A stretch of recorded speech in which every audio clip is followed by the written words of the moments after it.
നിങ്ങളുടെ ഇഷ്ട പരമ്പരകൾ എക്സ്ക്ലൂസീവായി സൺ നെക്സ്റ്റ് ആപ്പിലൂടെ തികച്ചും ഫ്രീ ആയി ഇപ്പോഴേ ആപ്പ് ഡൗൺലോഡ് ചെയ്യൂ. നിങ്ങളൊക്കെ എനിക്ക് അത്രയ്ക്ക് ഇഷ്ടം.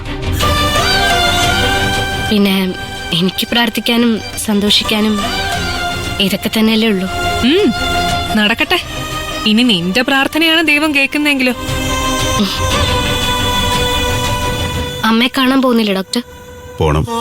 വീട്ടിൽ ചെന്ന് ബ്രേക്ക്ഫാസ്റ്റ് കഴിഞ്ഞിട്ട് പോകാന്നാ വിചാരിക്കുന്നത്. ഓ, ഞങ്ങൾ ഒന്നിച്ചാ പോകുന്നേ. എന്താ കൂടെ വരുന്നുണ്ടോ? ഏയ് ഇല്ല, മാഡം പരിഹസിച്ചതെന്ന് മനസ്സിലായി. എന്നാലും വിളിക്കാനൊരു മനസ്സ് കാണിച്ചല്ലോ.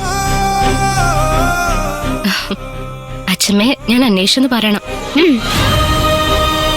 പിന്നെ ഒരു ഹാപ്പി ബർത്ത്ഡേ കൂടി പറഞ്ഞേക്ക്.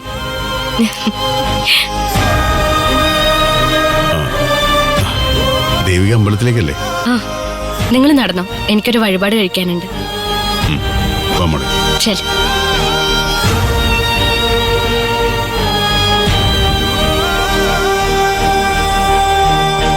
അക്ഷര,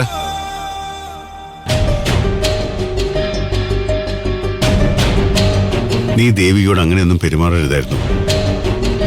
ഒട്ടും ശരിയായില്ല. എനിക്കെന്തോ അവളെ കണ്ടു കഴിയുമ്പോഴേക്ക് സകല നിയന്ത്രണവും പോവും. അത് നിന്റെ കുറ്റമല്ല. ഒരാളെ നമ്മൾ ശത്രുവായിട്ട് കണ്ട പിന്നെ അയാൾ ചെയ്യുന്നതെല്ലാം നമ്മുടെ നോട്ടത്തിൽ തെറ്റുകളായിരിക്കും. അതുമൂലം നഷ്ടപ്പെടുന്നത് നമ്മുടെ മനസ്സമാധാനവും സന്തോഷമായിരിക്കും. ഞാൻ പിന്നെ എന്ത് വേണോന്നാ? ആദ്യം നിന്റെ ഈ എടുത്തുചാട്ടം ഒന്ന് കുറയ്ക്കേ. പിന്നെ ആളുകളെ മുൻവിധിയോടെ കാണാതെ അവരോട് തുറന്ന മനസ്സോടെ ഇടപെടാൻ ശ്രമിക്കും. അപ്പൊ നിനക്ക് ആളുകളെ തിരിച്ചറിയാൻ പറ്റും, യഥാർത്ഥ ശത്രു ആരാണെന്നും മിത്രമാരാണെന്നും.